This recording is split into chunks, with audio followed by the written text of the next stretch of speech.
எல்லாருக்கும் வணக்கங்க. ஜோதிஷ் சமையலில் இன்றைக்கி நம்ம பார்க்க போகிற recipe ghee rice ginger chicken இன்றைக்கி செய்ய போகிறோம். முதல்ல கீ ரைஸ் எப்படி செய்கிறதுன்னு பார்க்கலாம். அதுக்கு தேவையான பொருட்கள்: இஞ்சி பூண்டு பேஸ்ட்டு தேவையான அளவு, தக்காளி 150 கிராம், பெரிய வெங்காயம் 350 கிராம் கட் பண்ணி வச்சுருக்கோம், புதினா இலை, மல்லி இலை சிறிதளவு, ரெட் மிளகாய் ஒரு 4 வச்சுருக்கேன், 150 பெரிய வெங்காயம் கட் பண்ணி வச்சுருக்கோம், திராட்சை, முந்திரி இதெல்லாம் டீப் ஃப்ரை பண்ணிக்கலாம். இது 3 லாஸ்ட்டாக போடுறது. அவ்வளோதாங்க. இதுக்கு தேவையான அளவு நெய் தேவையான அளவு எடுத்து வச்சுருக்கேன். கீரை செய்யறதுக்கு பாத்திரம் வச்சுக்கலாங்க. நெய் ஊற்றிக்கலாங்க. ஸ்பைசஸ் போட்டுக்கலாங்க. ஸ்பைசஸ் எல்லாம் வறுபட்டுருச்சுங்க. வெங்காயம் பொன்னிறமாக வறுத்து வந்துருச்சுங்க. நல்ல ப்ரௌன் ஆக வேண்டியதில்லை, ஓரளவுக்கு பொன்னிறமாக வந்தால் போட்டுக்கலாம். இஞ்சி பூண்டு பேஸ்ட் போட்டுக்கலாம். தக்காளி போட்டுக்கலாங்க. வெங்காயம் நல்லா வணங்கிருச்சு. அதுக்கப்புறம் இஞ்சி பூண்டு பேஸ்ட்டு வணங்கிருச்சு. தக்காளி போட்டாச்சு.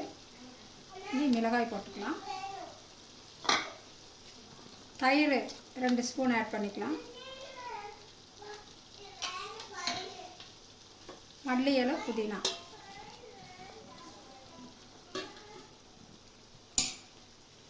கொஞ்சம் வணங்கட்டும், ஒரு நிமிஷம். எல்லாமே வதங்கிருச்சுங்க. நம்ம தண்ணி ஊற்றிக்கலாம். 1 டம்ளர் அரிசிக்கு 2 டம்ளர் தண்ணி வச்சுருக்கிறேன். நான் 5 டம்ளர் எடுத்துருக்கிறேன். எடுத்து ஊற வச்சுருக்கிறேன் 20 நிமிஷம். அதுக்கு 2 டம்ளர் தண்ணி அளவு வச்சு ஊற்றிருக்கிறேன். அதே மாதிரி நீங்களும் சேர்த்துக்கலாம். தேவையான அளவு அதுக்கு உப்பு போட்டுக்கலாம். தண்ணி கொதிச்சு வந்துருச்சுங்க. இனி ரைஸ் போட்டுடலாம். பாஸ்மதி ரைஸுங்க இது. இதில் கீ ரைஸ் செய்யும்போது சூப்பராக இருக்குது. டீப் ஃப்ரை பண்ணிடலாங்க. நெய் ஊற்றி வச்சு இனி முந்திரி திராட்சை என்னென்ன வறுத்துக்கலாம். இது கூட பெரிய வெங்காயம் போட்டுக்கலாம். போட்டு எல்லாம் வறுத்து டீப் ஃப்ரை பண்ணி சாப்பாட்டுக்கு மேலே தூவி பரட்டி வச்சுக்கலாம். அவ்வளோதான். முந்திரி திராட்சை நல்லா வறுத்துருச்சுங்க. இனி அதை எடுத்துகிட்டு வெங்காயம் போட்டு வறுத்துக்கலாம். வெங்காயம் போட்டுக்கலாங்க. நல்லா டீப் ஃப்ரை பண்ணி போட்டுக்கலாம். ஜிஞ்சர் சிக்கன் செய்யறதுக்குங்க தேவையான பொருட்கள் இஞ்சி paste 150 gram, chilli sauce 1 spoon, tomato sauce 1 spoon, தேவைக்கேற்ப உப்பு எல்லாமே கலந்து ஒரு அரை மணி நேரம் ஊற வச்சிடலாம். ஜிஞ்சர் சிக்கன் எப்படி செய்கிறதுன்னு பார்க்கலாங்க. அடுப்பத்தை வச்சு பேன் வச்சுருக்கேன். அது நல்லா காஞ்சிருச்சு. இனி கடலெண்ணெய் ஊற்றிக்கலாம். தேவையான அளவு ஊற்றிக்கலாம்.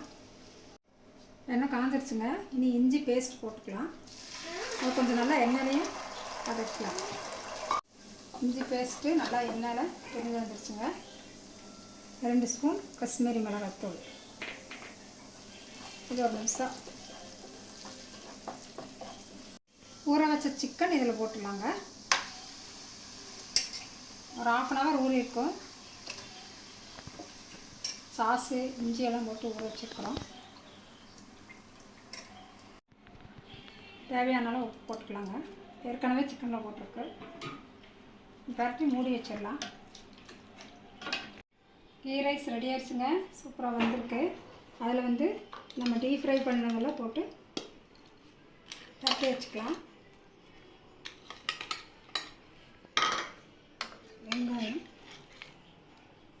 வெங்காயம் நல்லா ப்ரௌன் கலராக வறுக்கணும். Ghee rice ginger chicken ready ஆயிடுச்சுங்க. அது கூட தயிர் பச்சடி வச்சுருக்குறோம். இப்போ டேஸ்ட்டு எங்கள் 2 மருமக பார்த்து சொல்லுவாங்க. கீ ரைஸும் ஜிஞ்சர் சிக்கனும் சேர்த்து சாப்பிடும்போது டேஸ்ட் சூப்பராக இருக்குது, அல்டிமேட்டாக இருக்குது. நீங்களும் இதை மாதிரி செஞ்சு சாப்பிடுங்க. ஜிஞ்சர் சிக்கனும் கீ ரைஸும் சூப்பராக இருந்துச்சு. நீங்களும் இந்த மாதிரி ட்ரை பண்ணிவிட்டு எப்படி இருக்குன்னு கமெண்ட் பண்ணுங்கள். ஜோதிஷ் சமையல் சேனலை லைக் பண்ணுங்கள், ஷேர் பண்ணுங்கள், சப்ஸ்கிரைப் பண்ணுங்கள். தேங்க்யூ.